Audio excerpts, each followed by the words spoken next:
simple to use, and also the most comprehensive that you've ever come across. All right, when you log into TV4Education, this should be your out-of-the-box experience where you will get all the videos that are currently on your system. You might have one or two to get you started with, or you might just have one as a test. And when you try and place a video, okay, if you're not already logged in, you're going to be told that you need to be logged in. So the first thing you need to do to be able to use TV4Education is you need to be logged in. And you need to be logged in as an administrator or a librarian. Either will do, but your login must have those credentials. And whatever you do, do not use the LIB login. That is a system support account, okay, to log into the system. So you should be able to log in with your email address or some other identifier that will identify you on your system, like your normal barcode or your admin number or something. Once you log in, and if you've been using the system for a month or 2 months or 6 months, you should then come across all the different videos that are already on what we call the schools collection. Okay? However, before we even get that far and start talking about all the videos that teachers have added to the collection, there are certain fundamentals that need to be set up. So when you log in, and you log in as an administrator or a librarian, first things first, you need to go to the menu, you need to come down to configuration, and you need to go to the authority file editor. Okay, and there's some fundamentals that you need to put in. So go to the audience, okay, that's alphabetical, that's why it says audience. You go there and go down to homeroom, click on homeroom, and then just put in the homeroom name and go plus, and they'll add a homeroom. Put another homeroom name, plus, and add another homeroom. Now, if you don't want reporting on usage based on homeroom, then you just need to have one entry in here. And you can call that entry not applicable and just create one entry. You do not need to have all these homerooms, especially if you're a P-12 school. That's a lot.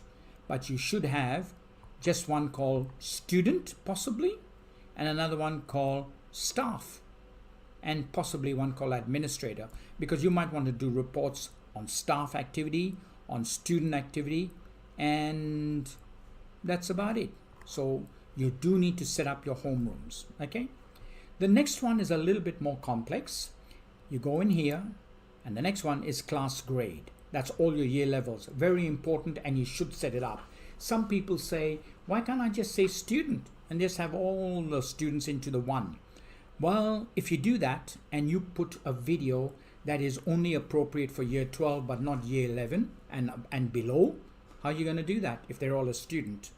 Or you want to have a video that's appropriate for years 10, 11 and 12 but not for 9 and below, how are you going to do that? So you do need to classify your users, and the security level for the users will apply here as well. So first thing you do is put in class grade, okay, click on class grade, and then you'll put in the name of the class. So like 7, 8, 9, 10, 11, so forth, and just go plus, next one plus, next one plus, next one plus. And then the next thing you need to do is for every individual class grade. So if I'm looking at a 7, if I click on the pencil after I've created it, you need a security code. Don't worry about any of these others. They do not apply for TV4Education users. So a year 7 will have a 7, and then you just go save and you close that. A year 8 will have an 8 and you'll go save. A year 12 will have a 12 and you'll go save.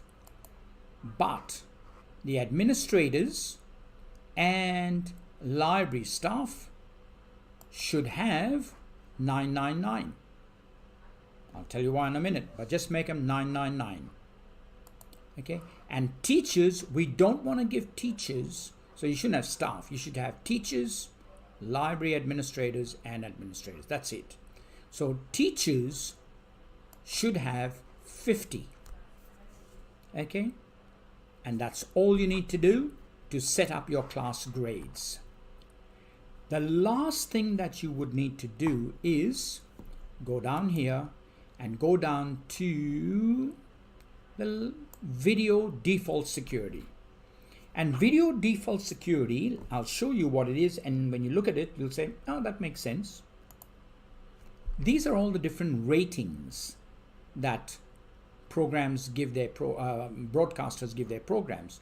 A G, an M, an MA, a PG, an R, and a CTC. Don't ask me what it is. I wouldn't have a clue, except that some programs are rated CTC. I intend to look it up. I keep forgetting, but you still need to. And if you don't know what something means, you still have to give it a security rating. And if you don't know, if you make it 50, what it means is that any video that has been aired that your teachers select, and if it has a rating of CTC, because you don't know what it is and we don't know what it is, play it safe, give it a 50. That means only teachers can watch it. That's why that security rating comes in important when you're looking at class grade. Remember, a class grade, we said that the rating will parallel their year level. So if it's a G, means it's 0, means everybody can watch it. If it's an M, no, it's not just for teachers. So if it's an M, I really want to change it for the year 10s and above. Okay, so year 10s and above can watch M rated videos. So if they come in, they'll be automatically classified as M. If it's MA, then what it's done is, or if it's PG, we go, no, PGs are all right for my year 6 and above. Okay, if it's an M, it's a 10 and above. If it's an MA, no, MA, I want it for teachers.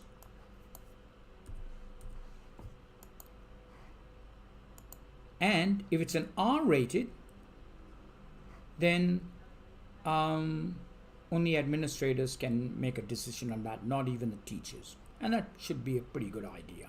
Okay.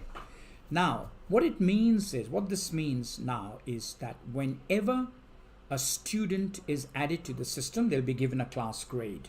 So if Jonathan was added, he's a year 12, he's at class grade 12, but class grade security for 12 is year 12. So he'll be able to watch M-rated stuff.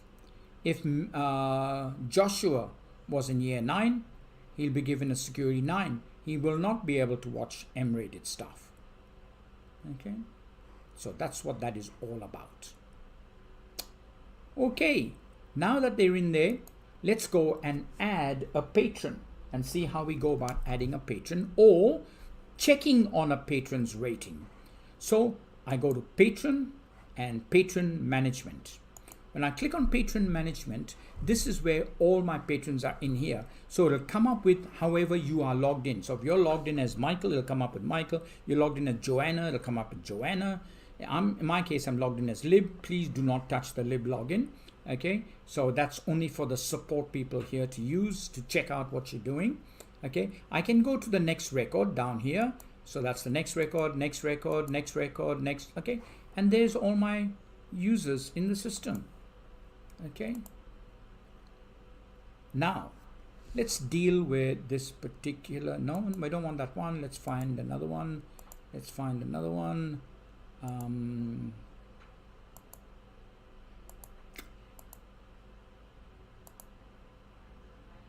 Brody Price.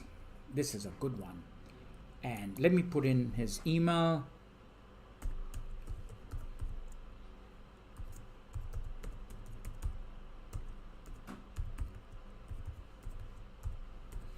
Okay, so if we're looking at a patron's record, what is it telling me? First of all, it's telling me that that's his admin number 999, or that's his library barcode. It really doesn't matter. Or you can even say, look, that's his number. You can give it any number you like. Okay, so he can log in if he knew that number. Okay, but let's say his number is 678. That's his number. So he can log into the system using 678. He can also log in using Brody.Price because I've given him a username. Now, if you don't have usernames, we can create the username by taking the first name, adding a full stop, putting the second name. We can make it the first letters are capitalized, the others are lowercase, or just make them all lowercase and keep it simple with a full stop between that. So he can log in, number one, with his admin number or his username or his email address. So he can log in with any one of those three. And if you created a brand new person, just go change password. He'll have no password, so you'll put password in here, put password again in here, and then go change password. And what that will do is you come here to change password or next login. By default, that's how it looks. So if you're giving him a password called password and make it a policy of having everyone password and go, they have to change their password on next login. So the first time they log in, they'll ask them for password. As soon as they do that, go, oh, this is a new user. Ask them to give themselves a new password and they'll be prompted, and then that'll be it. And if they forget their password, all you got to do is click change password, come back here and tick on change password on next login and go, Brody, I've changed your password to password. You need to go back in and do it again. And that will do it. Okay. And to change their password, you just go in here and you put in their password. Okay. And then go change password. And that's it. So now that's Brody's new password. And that's all there is to adding a patron. So you can go new, grab him a new one and put him on, put new person on. However, by default, everyone will get the role as a student.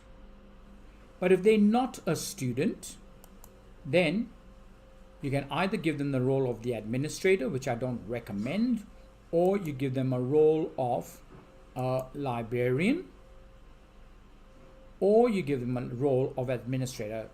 You can give them two roles, not advised. Okay, librarian's the highest, next one down, administrator is the highest, next one down is librarian. Administrator allows you to change the screen and go and do a lot of look and feely kind of things, whereas the librarian does everything else, whereas the librarian role does everything else except allow you to change some of the global system parameters. So librarian will do 99% of everything an administrator would want to do. Okay, and of course you can give yourself the if a teacher's on the system, you can come down here and give them a role of a teacher. Now, you would not give them my recommendation is don't give them more than one role. It's either a teacher or a student or a librarian or an administrator. And that's all there is to it. Okay? And if you put a teacher on and you put in their email address, give them a role of a teacher, and then click email the login. And they'll get a login letter automatic from the system saying this is your URL, this is your username, your generic password. When you log in, you have to create your own password. It'll do all of that for them automatically. Okay.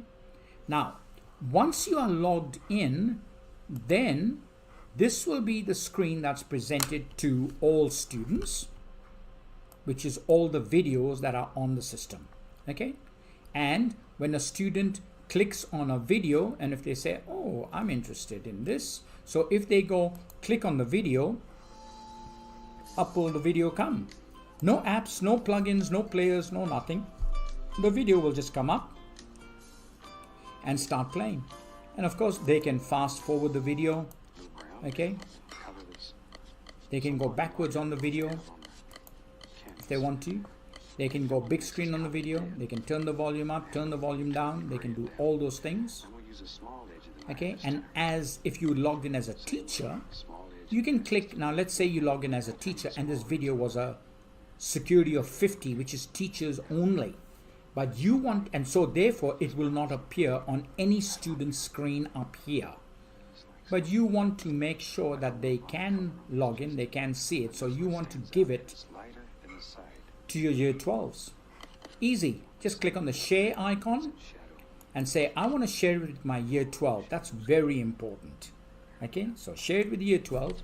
And when do you want the share to expire? You can say, I only want to give them access for a week or up until the 14th of October. Then you can highlight that URL, right click, copy, and then paste it in an email or put into a learning management system or as a unit of work, and that's it. And the beauty about using that is we can then give you a report of who clicked on it, when they clicked on it, how often they clicked on it. So when you're marking the papers and you discover, oh, Michael's fared really badly, you call him in and you say, Michael, what on earth happened? You were one of my best students, but you got a 0 in this. He said, yeah, I don't know. I watched the video, but I didn't get anything out of it. You can look at the report, and if Michael's name's not on that video, on that report, he never ever watched that video, that's for sure. Nice thing to have for parent-teachers night. When parents come and say, you don't set work, you can say, yeah, we do. I've sent him so much work, but he hasn't participated in any of it. And why wait till parent-teachers night? If he's not participating, why not address it immediately? Okay, so that's what the share icon does. Okay, now, let's say for argument's sake, I'm looking at this video and I'm a student and I am having to write an essay on this. But the problem is I want to watch this essay a lot and I want to play it back, and then I want to edit this essay, and I want to be able to cut a particular section of it and upload it as part of my argument in my assignment. Every teacher and every student can do this. They can click on the I for information and go down to where it says URL, and you've got a download button. Click on that download button and it'll come up and say, where do you want me to save it? And just nominate wherever you want to save it. Say, I want to save it on the C drive, and in my junk folder I'm going to put it there, and just go save. And that's it, and it'll start saving it there for you. So a student can get a local copy of it.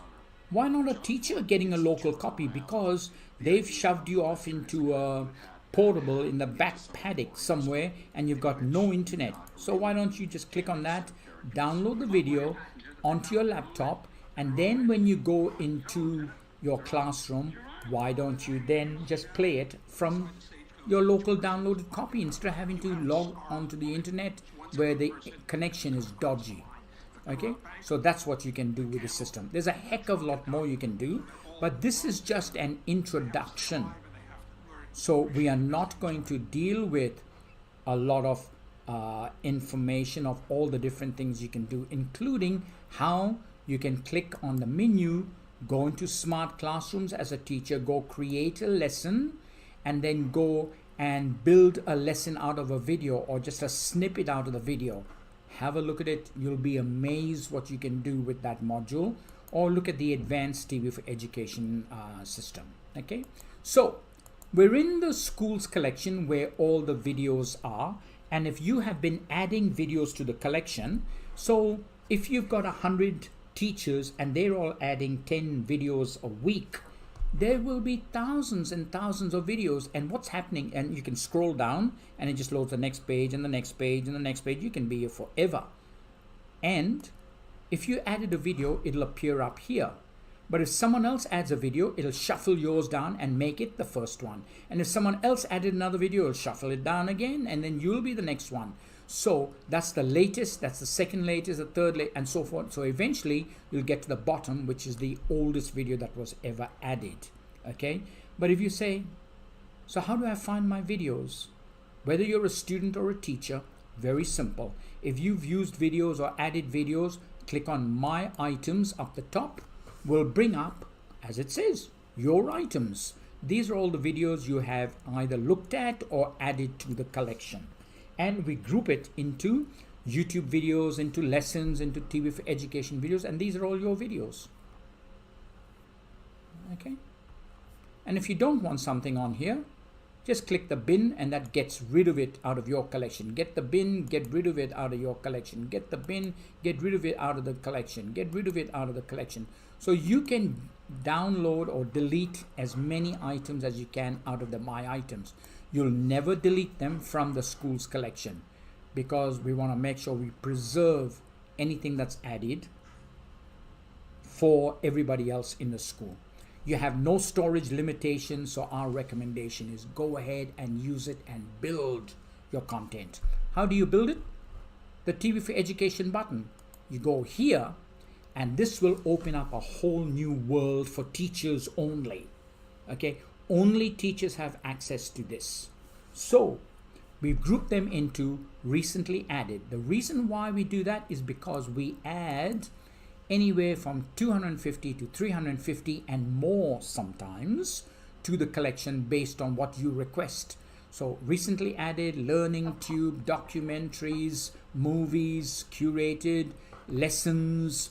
Okay, so go ahead and scroll and have a look. Just put it there and it'll scroll. And if you reckon, oh, I want that, just click on it and the video will play and you can watch it. The synopsis comes up for a few seconds, disappears, and the video will play. And you can go fast forward. And if you wanted that video, just click the star. This resource has now been added not just to your school's collection, but to your My Items as well.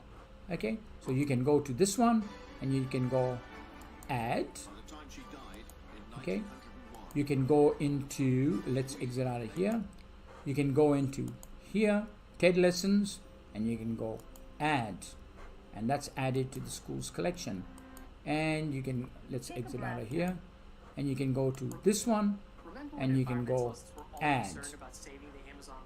Okay, or you can say, if you've got 160,000, do I have to scroll and look at each one? No, you don't. Just search science. Okay, and don't be fooled by this screen with these white gaps. Just scroll the screen, load the next page and the next page and the next page and the next page, and you can be here probably till the weekend, 4 or 5 days down the track, and just keep adding material to the school's collection. That's what's amazing about TV4Education. You can just add to your heart's content, and doesn't matter if you think you might need it, but I don't want to fill it up. Our attitude is fill it up. Fill it up. If you think you're going to use it, add it, because there are no quotas for you or your student or your school. Add as much as you want on the system. Okay, but you could turn around and say, you know what, this particular item of science is too broad, so you can go science, biology, or whatever other terms you want, or you can click on the subject search. When you go to subject search, you can, okay, I want to have a look at STEM. Click on STEM. They got aviation. Click on aviation, and there comes all the aviation videos. And you can click that, you can add. The following program is classified PG. Okay. Parental guidance. And you can go ahead and add. The following program Add. is classified PG. And Parental guidance is you can say, recommended for persons yeah, all that's very well and good, flying saucers and except I am into, okay, I'm into, whoops, aviation, but I am a YouTube person, so click on YouTube, okay, and then download anything you like from YouTube. Now, by the way, download was not a correct word, because when you click on YouTube and the YouTube video comes up here, if you want to add that to the school's collection, you just press the star and it'll say it's added to the school's collection. And that's all there is to it. That's how you add videos to the school's collection from YouTube, believe it or not. Okay, we do not breach YouTube or Google's copyright or the intellectual property of the person who did all the hard work and build that particular video. We just put a link in the system to it, because we want to make sure that we teach you to respect copyright.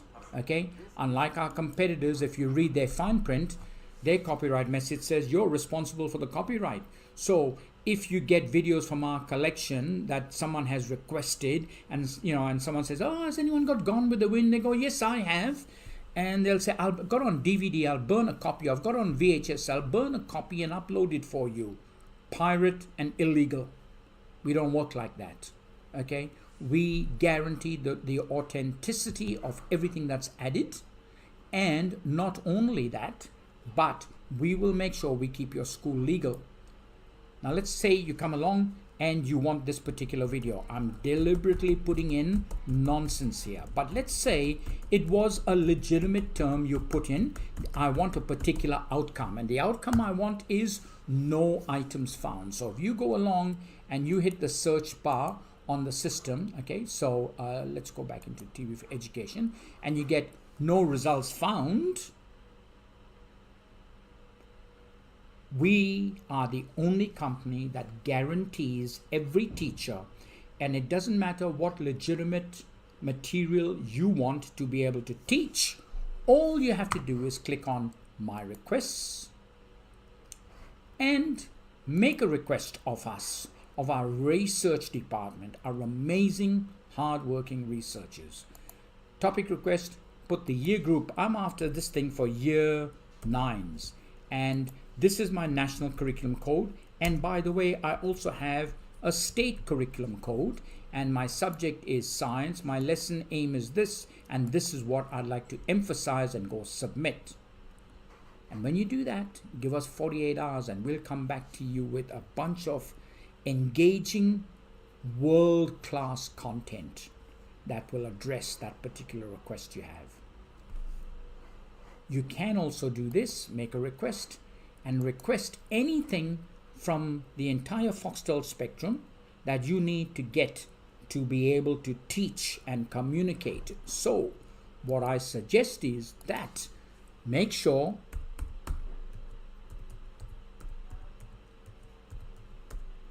every teacher in your school has this page bookmarked, the Foxtel TV Guide. Okay? And as long as they're a teacher and they want anything from the entire spectrum to be able to communicate and teach a topic that's required by the Australian or national curriculum, they can request it. And everything that they request and that you get from us, with the exception of YouTube, that is put on the TV4Education page is always free of all advertisements.